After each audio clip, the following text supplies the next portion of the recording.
നമ്മൾ ദൈവത്തോട് ദൂരെ പോകുമ്പോൾ ദൈവം നമ്മളോട് ദൂരെ പോകും. നമ്മളകത്ത് വരൾച്ച സംഭവിക്കും. നമ്മളകത്തുള്ള ആ ജീവജലത്തെ നദി ഉണങ്ങിപ്പോകും.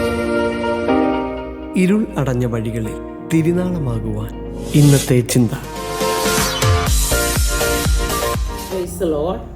ഇന്നത്തെ ചിന്ത ജെറമ്യാ 14 അധ്യായം. ഈ അധ്യായത്തിൽ ദൈവത്തിൻ്റെ ശബ്ദം ജെറമ്യായ്ക്ക് ഒരു വരൾച്ചയെ പറ്റി. 1-ാം വാക്യത്തിൽ ജൂദ ദുഃഖിക്കുന്നു. എന്താണ് ജൂദ ദുഃഖിക്കുന്നത്? ഇവിടെ ദൈവം ഒരു വലിയ വരൾച്ച അയച്ചേക്കുവാണ്. ഇത് ഇന്ന് കാണുന്ന ഈ ക്ലൈമറ്റ് ചേഞ്ച് നിമിത്തമൊന്നുമല്ല.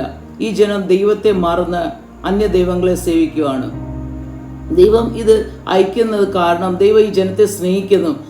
ഒരു മടങ്ങിത്തിരിവിന് വേണ്ടിയാണ് ഇന്നിപ്പോൾ ഈ വരൾച്ച ദൈവം അയച്ചേക്കുന്നത്. ആവർത്തനം 28, 23, 24 ദൈവം അവരോട് പറയുന്നുണ്ട്, നിങ്ങൾ കനാൻ ദേശം എത്തുമ്പോൾ അന്യ ദൈവങ്ങളെ സേവിക്കരുത്. നിങ്ങളൊരു വ്യത്യസ്ത ജനമാണ്, ദൈവത്തിന് തെരഞ്ഞെടുത്ത ജനമാണ്.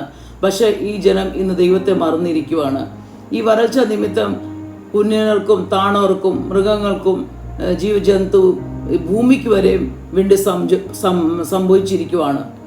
അടുത്ത വാക്യം 7-9 നമ്മൾ വായിക്കുന്നത്, ഈ ജനം ഇപ്പോൾ ദൈവസന്നിധി അനുദപിച്ച് ദൈവത്തോട് മേഴ്സിക്ക് വേണ്ടി പ്രാർത്ഥിക്കുന്നുണ്ട്. അവർ പറയുന്നുണ്ട്, ദൈവമാണ് അവരുടെ ആശ്രയം, ഇസ്രായേലിൻ്റെ ദൈവമാണ് അവരുടെ സങ്കേതം എന്ന്. പക്ഷെ ദൈവത്തിന് അറിയാം ഇവിടെ അകത്ത് ആരുമായ ഒരു റിപ്പൻറ്റൻസ് ഇല്ല. ഇവർ പണ്ടും ദൈവത്തെ മറന്ന് അന്യ ദൈവങ്ങളെ സേവിച്ചതാണ്. ഇവിടെ ഹൃദയം കാഠിന്യമാണ്. അതുകൊണ്ട് ദൈവം ജെറമ്യയോട് പറയുന്നുണ്ട്, ഈ ജനത്തിന് വേണ്ടി നിങ്ങൾ പ്രാർത്ഥിക്കേണ്ടെന്ന്. പക്ഷെ ഇവിടെ ദൈവം ശക്തമായി പറയുന്നു, ഇവരുടെ പ്രാർത്ഥനയും യാചനയും ഞാൻ കേൾക്കത്തില്ല, ഇവരോസിക്കുമ്പോൾ ഞാൻ അത് കാണത്തില്ല.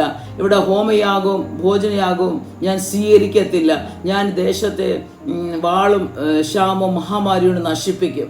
അടുത്ത 13-14 വാക്യങ്ങൾ നമുക്ക് കള്ളപ്രവാചകന്മാരെ പറ്റി നമുക്ക് കാണാം. അവിടെ ദൈവം ദേശത്തെ വിടുവിക്കും, ഇവിടെ വാളും ക്ഷാമവും ഒന്നും ഉണ്ടാകത്തില്ല. അവർ ദൈവത്തിൻ്റെ നാമത്തിലാണ് പ്രവചിക്കുന്നത്. അവരുടെ സങ്കല്പം, അവരുടെ ബുദ്ധി കൊണ്ട്, ഇമാജിനേഷനിലാണ് അവർ ഇത് പ്രവചിക്കുന്നത്. പക്ഷെ ദൈവം പറയുന്നു, ആ പ്രവാചകന്മാരും അതോടൊപ്പം ഈ കേൾക്കുന്ന ജനം ഇവരെല്ലാം ദൈവം പനിഷ്മെന്റ് കൊടുക്കുമെന്നാണ് പറഞ്ഞേക്കുന്നത്. അടുത്ത വാക്യം 19-20 ജെറമ്യാ ദൈവത്തോട് ഇവർക്ക് വേണ്ടി മധ്യസ്ഥ ചെയ്യുന്നതാണ്. ഈ ജനത്തിൻ്റെ പിന്മാറ്റത്തെ ദൈവം ക്ഷമിക്കണം. ജെറമ്യയെ പറ്റി നമ്മൾ വായിക്കുന്ന ഒരു വീപ്പിംഗ് പ്രൊഫറ്റാണ്. രാവും പകലും ഈ ജനത്തിന് വേണ്ടി ഇരുന്ന് പ്രാർത്ഥിക്കുന്നത്. നമുക്ക് മോശയെ പറ്റി കാണാം. മോശ ഇസ്രായേൽ മക്കൾ പാപം ചെയ്തപ്പോൾ മോശ ഇടയിൽ നിന്ന് അവർക്ക് വേണ്ടി പ്രാർത്ഥിച്ചു, ദൈവം അവരെ വിടുവിച്ചു. ജെറമ്യ ഇപ്പോൾ ഒരു ഡിഫറെൻ്റ് അപ്രോച്ചാണ് എടുക്കുന്നത്. ദൈവത്തിന് നാമം നിമിത്തം ഈ ജനത്തെ വിടുവിക്കണം. അബ്രഹാം, ഇസാഖ്, യാക്കോബിനോട് ദൈവം ചെയ്ത വാഗ്ദത്തം, ആ ന്യൂ കവനന്റ് നിമിത്തം ഈ ജനത്തോട് ദൈവം മനസ്സറിയണം, മേഴ്സി കാണിക്കണം. ഈ ചെറിയ അധ്യായത്തിൽ നമുക്ക് എന്തുവാ പഠിക്കാൻ പറ്റുന്നത്? നമ്മൾ ദൈവത്തോട് ദൂരെ പോകുമ്പോൾ ദൈവം നമ്മളോട് ദൂരെ പോകും.